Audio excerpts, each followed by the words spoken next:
So, um, have you ever felt that initial surge of motivation when you decide to learn something new, only to be, well, quickly overwhelmed? Oh, definitely. Like maybe you're trying to master a skill, a new language perhaps, Mm. and you just find yourself paralyzed, unsure where to even begin. It's such a Yeah. common feeling. It truly is. I mean, the digital age gives us this endless ocean of information, right? And the challenge isn't finding stuff, it's figuring out how to make sense of it, how to turn it into something useful without just, well, drowning. Exactly. And that's really our mission today. We're taking a deep dive into how two seemingly distinct approaches structured purposeful learning and the incredible, often underestimated power of community, how they can combine. Right. To unlock significant growth, not just in skills, but, in your personal development too. Yeah. And our insights for this deep dive, they come from two really complementary sources. First, there's this fascinating 60-day English conversation course.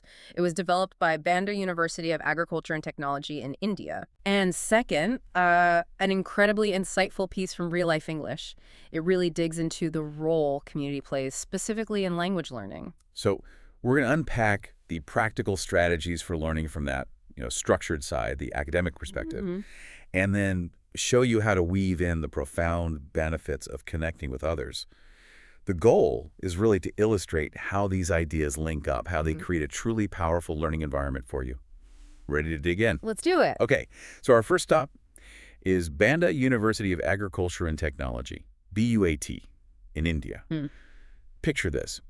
You have many students arriving from pretty remote areas, Right. and the official language for their degree programs, English. Yeah, and that presents a fundamental challenge right there. I Mhm. mean, these students often face serious language barriers. It makes it tough to grasp core concepts in class or, write effectively in Or exams. even just ask questions, express curiosity. Exactly. It's this immense pressure point where your English ability directly impacts how well you do academically. It sounds like a huge hurdle. Right. But here's where the ingenuity comes in.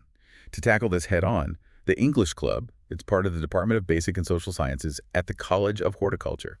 They stepped up, Okay. led by Dr. Poonam Pandey. Their goal was basically to provide solutions and foster a supportive atmosphere for learning English.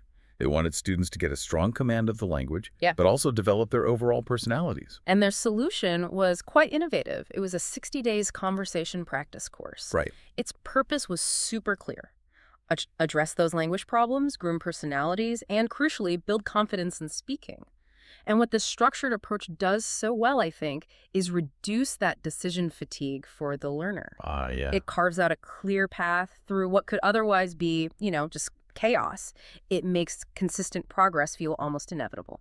That's such a powerful benefit, taking away the where do I even start panic. And the structure itself sounds so practical. 60 days, right? Each day focus on a specific conversation topic. Like early on, you'd get things like giving introduction, asking well-being, maybe talking to a stranger, revealing emotions or problems, speaking daily routine, basic building blocks. Exactly. And then as students progress, the topics get more complex, like telephonic etiquette, speaking at an interview, even practical stuff like shopping in English. And the way they taught it seemed smart too. Hmm. Content in both English and Hindi.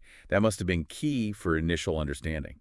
Absolutely crucial. Students were guided to read carefully, understand it in both languages, and then do daily practice exercises. It's this methodical, step-by-step approach. Right. It doesn't just clarify the path, it also builds that sense of accomplishment day by day, which reinforces the learning loop. Yeah, that makes sense. And we also saw that the structured input often led students to form their own informal practice groups. So it was already bridging that gap between the lesson and, like, real-world use. Okay, so the BUA course gives us this essential roadmap, the foundational tools. Mm-hmm. But like a map alone won't get you there, right? You need to actually take the journey, maybe find some companions. And that's precisely where the real-life English deep dive comes in, showing the immense power of community, taking learning way beyond the textbook. Yeah, the real-life English material defines community pretty broadly. Generally, it's a group of people sharing the same space, Could be physical, could be virtual, Okay. and they come together for a common goal or purpose to share ideas, experiences, resources. It's really about that common ground, shared interests. And the examples they gave really show how wide that definition is. Like, a community could just be your group of friends who love the same sports or movies. Or dancing. They mentioned dancing. Right. Or it could be a school network, like fellow students in a course. Mhm. The source mentioned a Brazilian language school. Yeah, they hosted a Beatles night, a cultural event bringing together students of all levels to sing, learn about the band's history. It's a brilliant example of fostering connection through, shared culture. That's such a cool idea.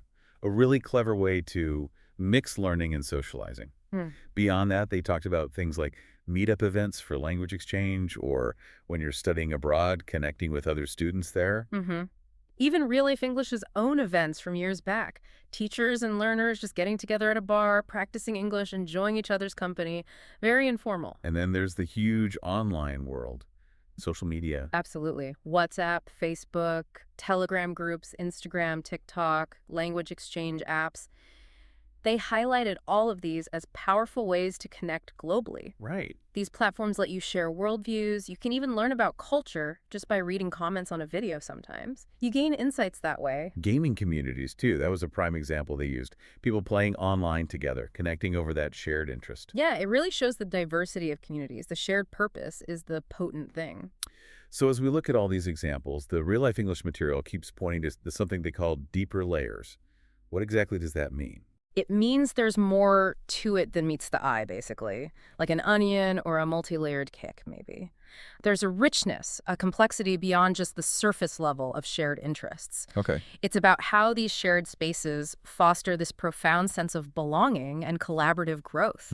It helps unlock new levels of understanding, both of the subject and maybe even yourself. That's fascinating, these deeper layers. So how does a learner actually get to them? Is it just about showing up, or is there like an active engagement needed to tap into that? Oh, it's definitely about active engagement. A key idea here is living your English. Living your English, okay. Yeah, integrating the language into your daily routine, not just for study, but for actual enjoyment, making it a natural, continuous part of life, not some chore you have to do. No. That's how you start peeling back those layers. And Humbert, one of the Real Life English team, shared his experience. Yeah. He stressed how community, especially for creative folks, feeds them different perspectives. It's not just about facts. It enriches your knowledge, broadens your worldview, and it nurtures, like it cares for and encourages the growth of your unique way of seeing things and creating ideas. It's that exposure to diverse viewpoints. And Marco's insights also highlight this. Community provides amazing chances for daily English practice. Sending messages, joining calls, whatever it might be. He really emphasized connecting with like-minded people, those who share similar views or ideas. That helps lower the anxiety, right? That feeling of being an outsider when you're learning makes it safer to practice. Elena's story is another powerful one they shared.